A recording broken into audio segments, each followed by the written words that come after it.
बिस्मिल्लाहिर्रहमानिर्रहीम। क़य्यूम निज़ामी साहब की तरफ से कायदे आज़म ने इंतखाबी नशिस्त कैसे जीती उन्वान के तहत आर्टिकल लिखा है। It is food for that. आपके सामने में रखता हूँ क़य्यूम निज़ामी साहब की ये तहरीर जो नवाए वक्त में शाया हुई है। आज पाकिस्तान में इंतखाबात अरबों रुपए का खेल बन चुके हैं। लोअर मिडिल क्लास का कोई पढ़ा लिखा शफाफ किरदार का हामिल शख्स इंतखाबात लड़ने का तसव्वुर भी नहीं कर सकता। यही हमारे इंतखाबी निज़ाम की सबसे बड़ी कमज़ोरी है।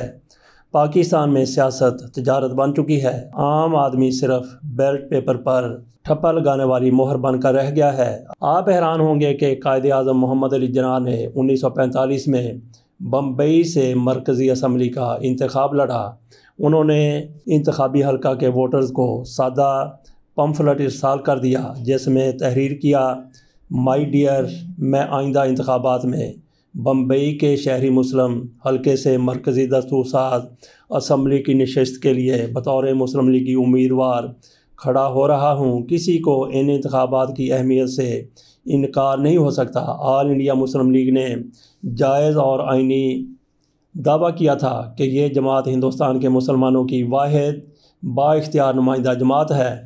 कांग्रेस और पंजाब की यूनियनिस्ट पार्टी ने गलत बयानी से काम लेते हुए इस दावे को चैलेंज किया। ऑल इंडिया मुस्लिम लीग ने अपने दावे को साबित करने के लिए इंतखाबात का मुतालबा किया। ये इंतखाबात सुबह बम्बई में 27 नवंबर 1945 को मुनक्कद किए जा रहे हैं।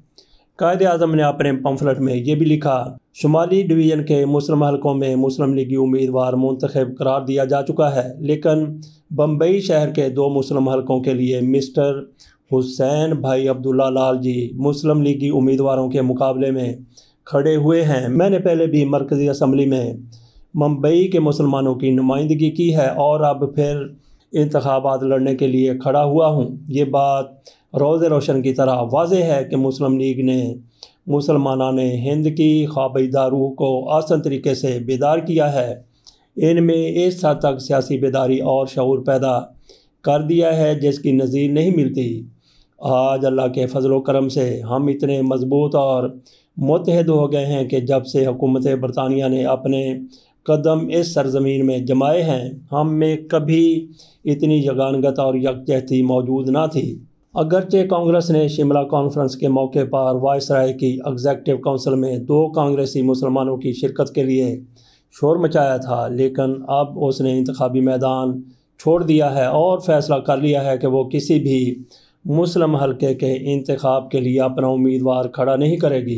कांग्रेस के लिए इस इंतखाब में शिकस्त के अलावा और धरा ही क्या था। कांग्रेस ने मैदान छोड़ने के बावजूद आज़ाद उम्मीदवार मुस्लिम लीगी उम्मीदवारों के मुकाबले में खड़ा करने की ठानी है। अब हिंदुस्तान के मुसलमानों पर वक्त आ गया है कि वो दुनिया पर साबित कर दें कि मुस्लिम लीग ही मुसलमानों की वाहिद नुमाइंदा जमात है।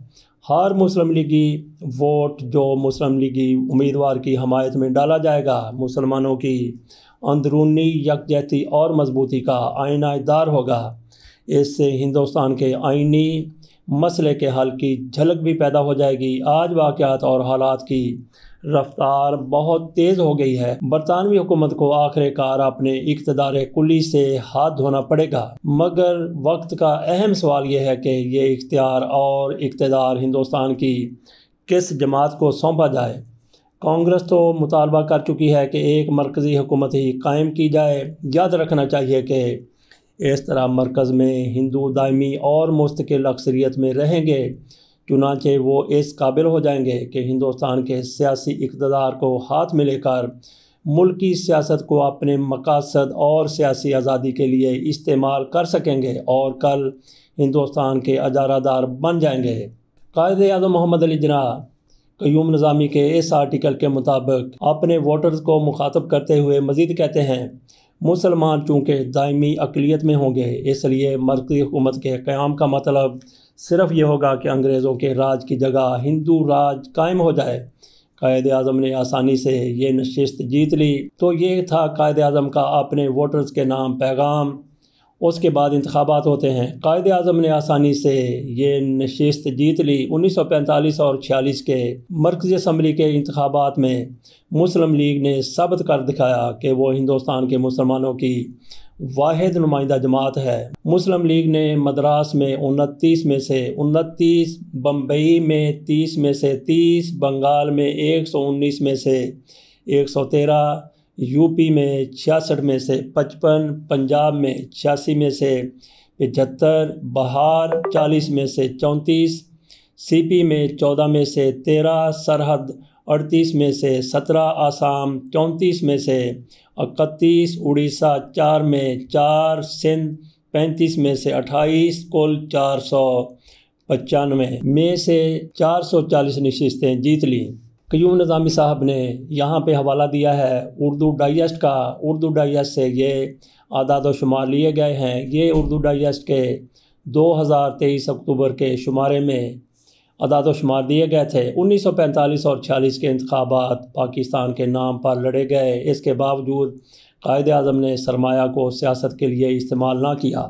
سندھ کی انتخابی کمیٹی کے کنوینر جی الانا نے قائد اعظم سے ووٹ خریدنے کے لیے پارٹی فنڈ کا مطالبہ کیا۔ قائد اعظم نے 2 ٹوک الفاظ میں کہا، میں انتخابات ہار جانا پسند کروں گا مگر ووٹ خریدنے کے لیے 1 روپیہ بھی نہیں دوں گا۔ تو ناظرین یہاں پہ تھوڑا سا توقف کیجئے، یہاں پہ تھوڑا سا سوچئے کہ وہ کس لیول کے، کس سطح کے انتخابات ہو رہے تھے، جس میں پاکستان کے معرض وجود میں آنے کا فیصلہ بھی متوقع تھا۔ ان انتخابات کی اتنی زیادہ اہمیت کے باوجود قائد اعظم محمد علی جناح کی طرف سے جو کچھ کہا گیا وہ اصول پسندی کا ایک کوہ گرا نظر آتا ہے۔ ایک بار پھر آ جاتے ہیں قیوم نظامی صاحب کے آرٹیکل کی طرف۔ پاکستان میں منصوبہ بندی کر کے انتخابات کو مہنگا کر دیا گیا ہے تاکہ مڈل کلاس اور لوور مڈل کلاس کے پڑھے لکھے افراد سرمایہ داروں اور جاگیرداروں کی سیاسی بالادستی کو چیلنج نہ کر سکیں۔